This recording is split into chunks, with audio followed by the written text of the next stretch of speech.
Hey folks, welcome back to EV Unplugged. I'm Craig, and today we're diving into the biggest electric vehicle news rocking the UK, the first week of August 2025.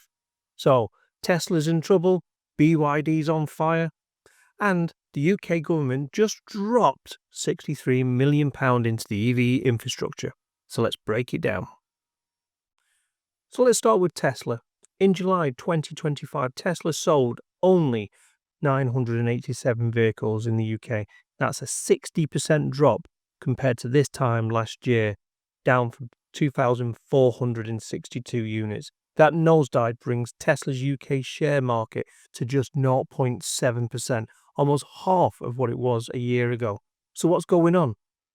Analysts are pointing to a few things. Tougher eligibility for EV grants means Tesla's premium models are often left out.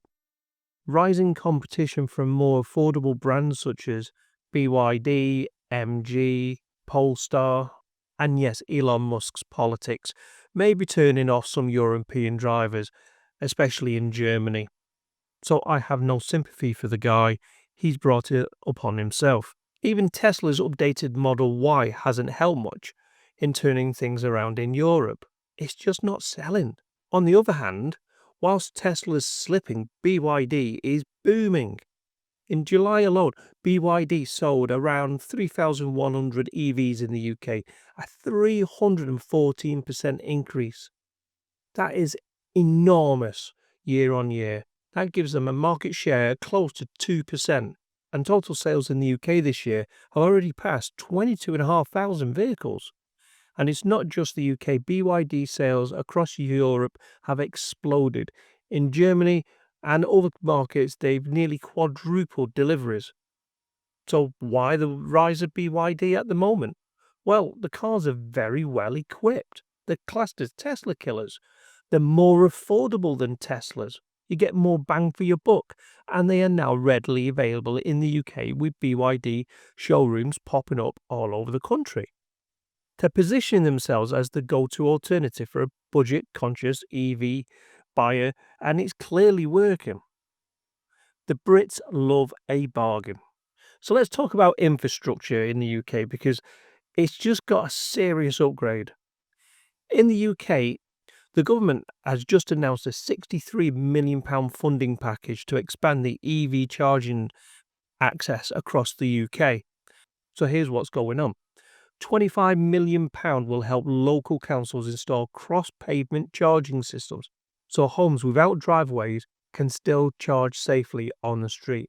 This is one of the biggest problems and walls to people who want EV cars. They simply can't charge them whilst they're at home. They have to use expensive car chargers, public chargers, where, let's face it, the average cost now is about 80 to 85 pence per kilowatt hour. At home, you can get maybe 3 to 7 pence on an EV tariff. Home Street is going to be somewhere in the middle, but it's still going to be a lot cheaper than trying to charge up at the local supermarket. So funds will also support fleet and depot charging, including for over 200 NHS sites. Let's hope that the NHS workers get a huge discount, if not free charging, on their location. Plus, there's a massive overhaul of motorway and A-road signage to highlight over 82,000 existing charging points.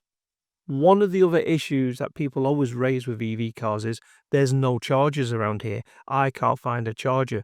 They are everywhere. There are chargers everywhere.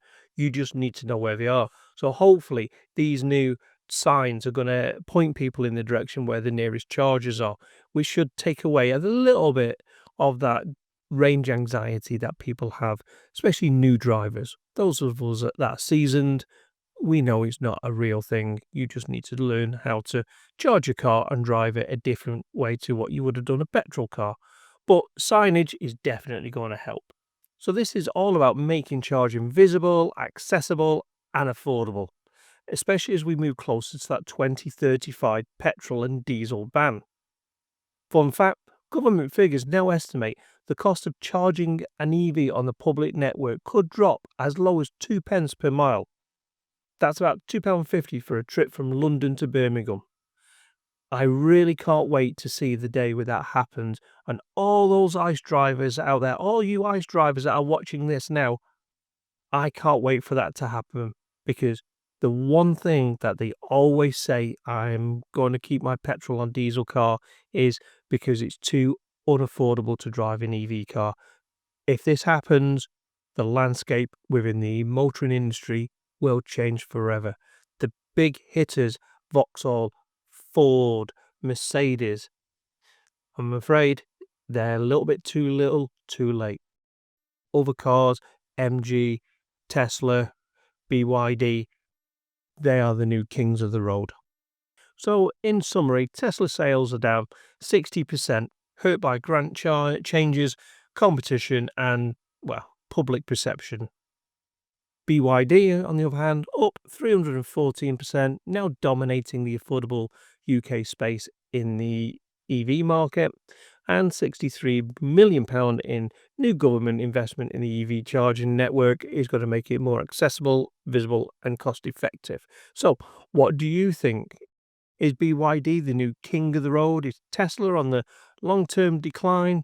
And will this cash injection actually be enough to fix our dodgy, patchy network infrastructure? If you believe the ICE drivers, that is. Drop your thoughts in the comments below. If you found this video useful and helpful, then please consider liking and subscribing. It costs you absolutely nothing, but it does help me to grow the channel. And don't forget to click that bell so you don't miss out on any other EV news. So until the next video, keep it charged, keep it electric.